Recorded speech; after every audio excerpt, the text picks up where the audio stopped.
with the Young Diplomats of Canada, and here today we are with the Minister of Commerce and Industry from Liberia, Mr. Axel Addy. Welcome and thanks for taking some time to chat with us. Really appreciate it. Thank you, Petros. It's a pleasure to be here. Excellent. So one of the three questions that we want to ask you is in regards to youth employment and the brain drain that's taking place in Africa and more specifically in Liberia. So as you find that Liberia is continuing to grow, is that a consistent challenge that you faced in Liberia in regards to having a lot of young, educated, or want-to-be educated Liberians leaving the country, or trying to attract a lot of the Liberians and the diaspora, trying to move them back to Liberia? Do you find that that's kind of a challenge? Well, especially if someone like yourself, you studied in California, right? Yeah. So what made you want to go back? Well, unplanned.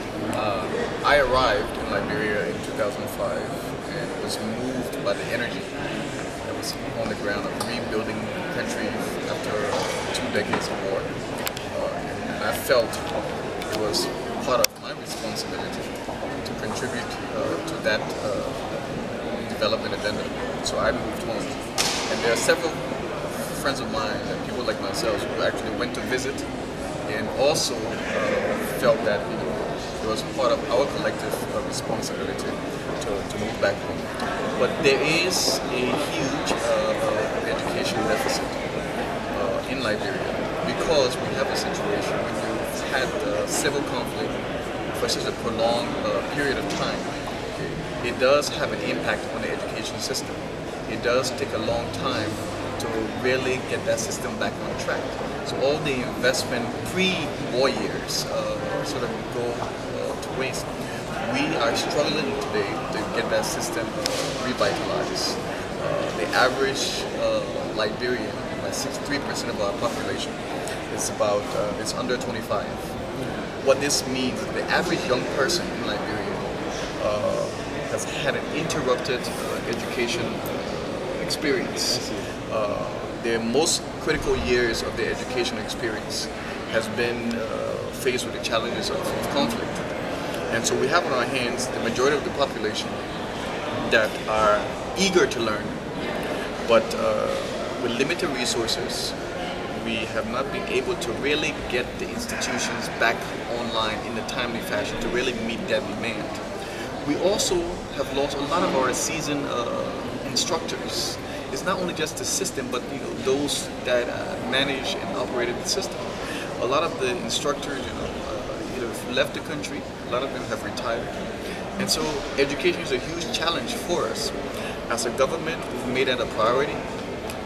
We've brought in partners to help us, USAID and the EU investments in education. But it takes a long time to see the impact of that investment. We are sending a lot of young Liberians abroad. This week I was here earlier this week talking with WIPO, and out of those discussions I will be sending some young lawyers for training on intellectual property.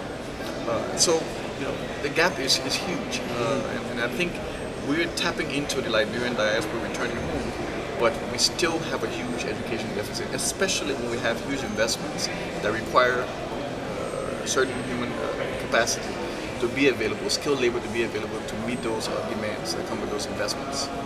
And do you see a role for international corporations or perhaps even multilateral organizations such as the WTO to play in all of this in regards to attracting skilled young labor or educating skilled young labor in Liberia? Well, absolutely. I mean, we're in the process of acceding to the WTO. This is going to really drive our domestic reform agenda, because we now have to look at our laws to make sure that those laws create, facilitate an enabling environment for investments, security of investments, and so that process will lead to a transformed trade regime.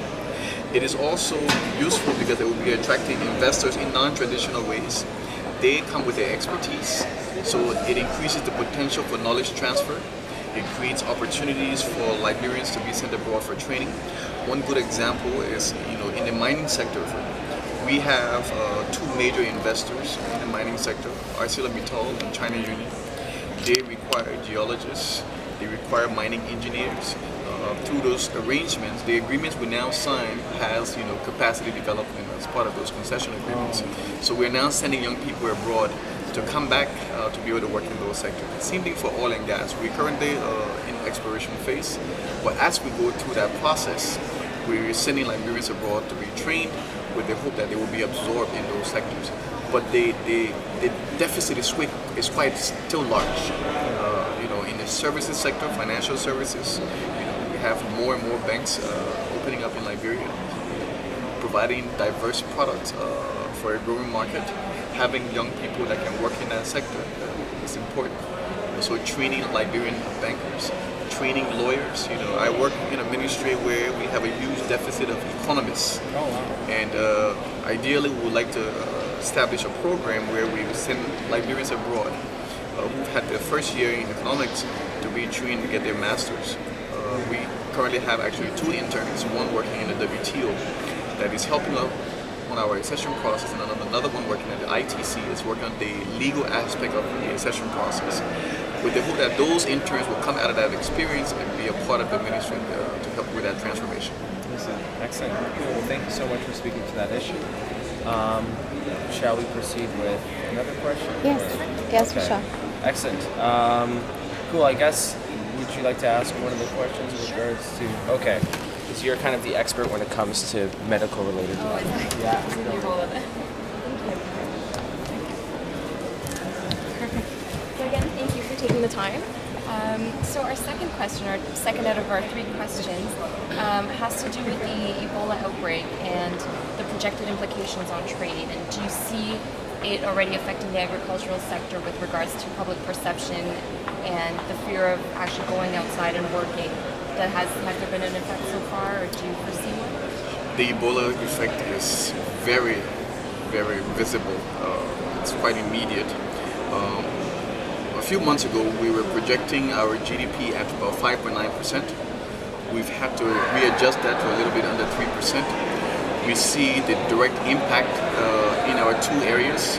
Our economy is driven primarily by iron ore and rubber. We began to feel the pinch last year as the price of rubber and iron ore either flatlined or began to decline. And so we're already looking at strategies to see how we can offset that drop in price when the Ebola incident hit and then it became an epidemic. With that, we've seen a direct impact of that because a lot of the big operations, especially in the mining sector that was driving our GDP, had to come to either a slowdown operation. A lot of the expatriate staff had to leave the country. And so we're not exporting at the volume we had hoped to be exporting that was going to drive economic growth. It's also affected our bottom line. And so we've experienced now about $132 billion budget shortfall because the projected revenue we had anticipated to be able to collect to finance our development agenda will not be realized given the current situation.